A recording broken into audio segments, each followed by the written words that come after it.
5 scoop ice cream எடுத்துக்கோங்க. Cornflakes 1 cup, முட்டை 2, vanilla essence 1/2 teaspoon.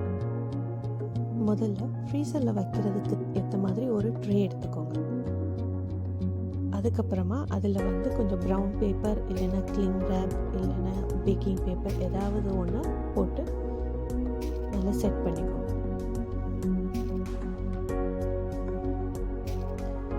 Ice cream scoop பண்ணுறதுக்கு ஸ்கூப்ஸ் எடுத்துக்கோங்க. ஸோ என்கிட்ட பெரிய ஸ்கூப் இருக்கிறதுனால நான் அதுக்கு பதிலாக ஒரு சின்ன கரண்டி, நல்லா ரவுண்டான குழிக்கரண்டி எடுத்து அதில் ஸ்கூப் பண்ண போகிறேன். ஸோ தட் அந்த பால் சின்னதாக வரும்.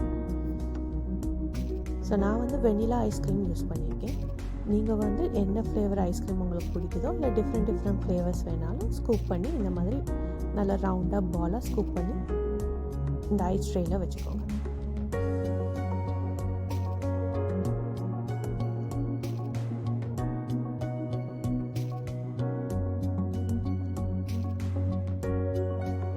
இப்போ இது திரும்பவும் க்ளீன் ரேப் வச்சு ரேப் பண்ணிவிட்டு நம்ம ஃப்ரிட்ஜில் ஒரு 1 ஹவராவது ஃப்ரீசரில் வச்சோம்.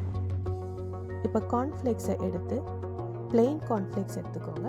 அதை எடுத்து மிக்சியில் ஒரு 1-2 சுற்று சும்மா போட்டு அரைச்சி வச்சுக்கோங்க. ஜஸ்ட் பவுடர் ஆக்கி வச்சுக்கோங்க. ஸோ இது கொஞ்சம் 1-2 இருந்தாலும் ஓகே தான்.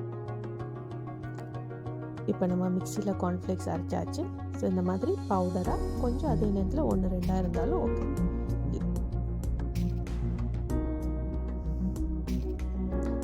அடுத்து 2 முட்டையை உடைச்சி நல்லா பீட் பண்ணி வச்சுக்கணும். உங்களுக்கு மஞ்சக்கரு பிடிக்கலைன்னா வெறும் வெள்ளைக்கருவை மட்டும் எடுத்து பீட் பண்ணி வச்சுக்கலாம்.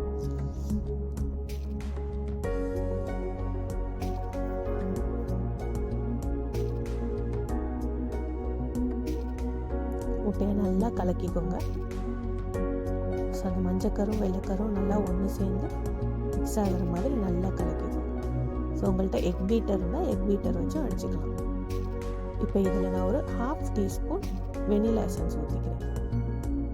அதுக்கப்புறம் மறுபடியும் நல்லா மிக்ஸ் பண்ணிக்கிறேன்.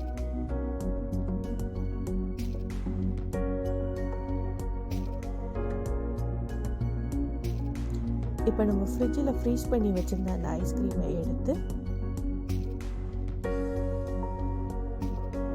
ஒவ்வொரு பாலாக எடுத்து ஃபஸ்ட்டு இந்த எக் வாஷ், அதாவது இந்த முட்டையில் நல்லா மிக்ஸ் பண்ணிவிட்டு அதுக்கப்புறமா நல்லா முட்டை வடிய விட்டு கார்ன்ஃப்ளேக்ஸ் மிக்சரில் அரைச்சி வச்சுருக்க அந்த கார்ன்ஃப்ளேக்ஸில் போட்டு நல்லா பெரட்டி எடுத்துக்கோங்க. ஸோ இதை நல்லா ஃபுல்லாக நல்லா கோட் ஆகிற மாதிரி பெரட்டி எடுத்துக்கோங்க.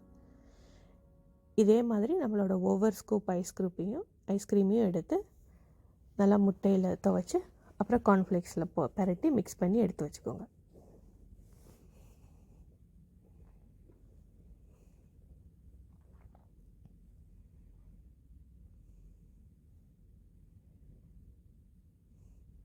பழையபடி இதை ஒரு கிளிங் ரேப்பில் மூடி ஃப்ரீசரில் ஒரு 1 மணி நேரம் வச்சுக்கோங்க.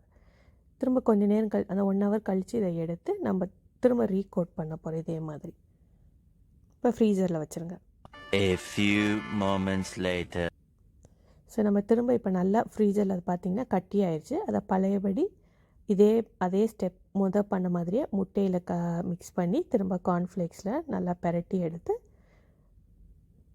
இது 2வது கோட்டிங் பெரட்டி எடுத்து வச்சுக்கோங்க.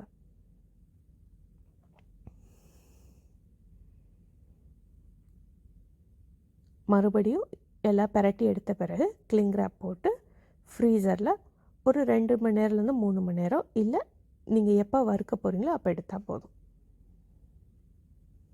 A few moments later. Okay, இப்போ 2 மணி நேரத்துக்கு மேலே நான் வச்சுருக்கேன். இது நல்லா கட்டியாக இருக்குது. இதை இப்போ நான் வறுக்க போகிறேன். ஸோ எப்போ வறுக்க போகிறீங்களோ அப்போ எடுங்க. இப்போ ஒரு பாத்திரத்தில் நல்லா எண்ணெய் எடுத்து ஹீட் பண்ணிக்கோங்க. நல்லா சூடாகணும் எண்ணெய். அதுக்கப்புறம் ஒரு பால் எடுத்து அதில் போட்டு ஒரு 15லேருந்து 20 செகண்ட் வறுத்தா போதும். ரொம்ப நேரம் வறுத்திங்கன்னா உள்ளே இருக்க ஐஸ்கிரீம் உருகிடும். ஸோ மேலே இருக்க கார்ன்ஃப்ளேக்ஸ் லைட்டாக வறுபடுற மாதிரி இருந்தாலே போதும்.